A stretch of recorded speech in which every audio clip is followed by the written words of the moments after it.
Avec L'infini dans un roseau, je voulais raconter l'histoire du livre comme un conte des contes.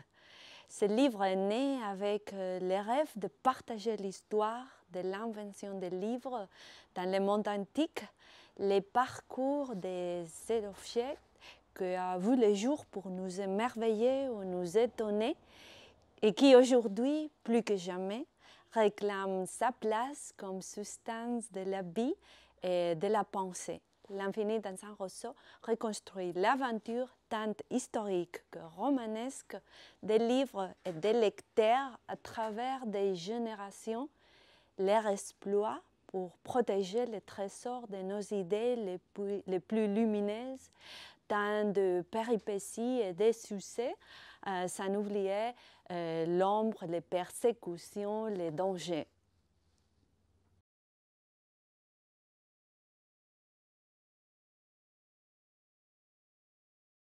Je me suis toujours intéressée au début, aux premières fois, au comment tout a commencé, où il était une fois ancré cet arôme. Je voyageais donc dans l'Antiquité en quête de ses premiers pas, l'alphabet, le passage des histoires orales au coin de feu, à la littérature écrite, les livres les plus anciens dont on ait connaissance, les premières bibliothèques, les premières librairies, l'entrée en scène des tout premiers lecteurs. Et plus tard, en rencontrant davantage d'obstacles, les premières lectrices également. Un voyage au commencement de ce que nous sommes toutes et tous aujourd'hui. L'histoire n'est ni un cimetière ni un musée de figures de cire. Elle est une clé pour comprendre le monde d'aujourd'hui et les relire à la lumière d'une perspective plus large.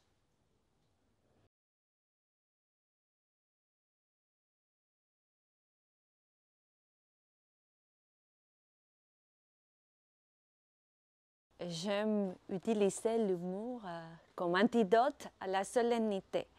Pour moi, l'histoire est une matière vivante avec ses absurdités, ses vanités démesurées, ses erreurs, ses vacuités, mais aussi ses réussites.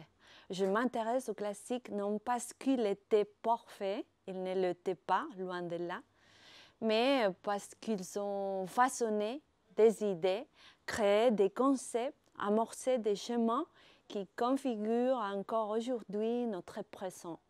Je m'obstine à les faire descendre de leur pédestal, à les arracher au marbre et à enrager la conversation avec eux. La bande dessinée m'a permis d'être plus irrévérencieux, de jouer avec l'humour, d'utiliser les scalpels de l'ironie.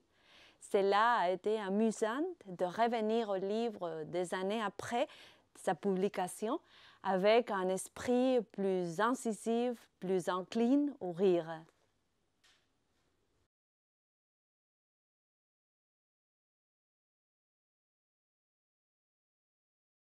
Pour ce projet, je dois apprendre un nouveau langage.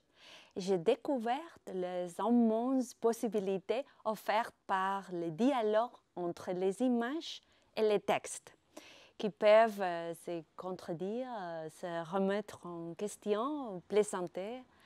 Le plus grand défi a été obtenir un rythme plus rapide, plus captivant et aussi de laisser place à l'éloquence des images. Il ne faut pas tout verbaliser. Les dessins racontent leur propre histoire. Je veux remercier l'illustrateur Tito Alba, les scénaristes Chiska Mas pour tout ce qu'ils m'ont appris. À leur côté, j'étais une apprentie fascinée.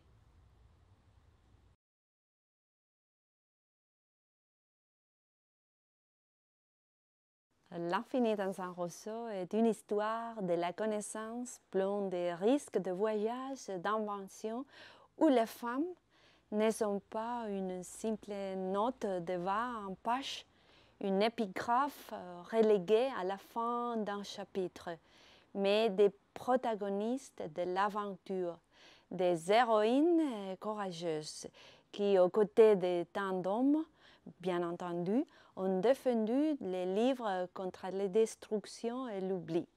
Je suis fascinée par les péripéties de Ndewana, la première personne connue à signer un texte littéraire fut cette prêtresse acadienne, et par Aspasie, qui enseigna l'art de l'éloquence à Socrate.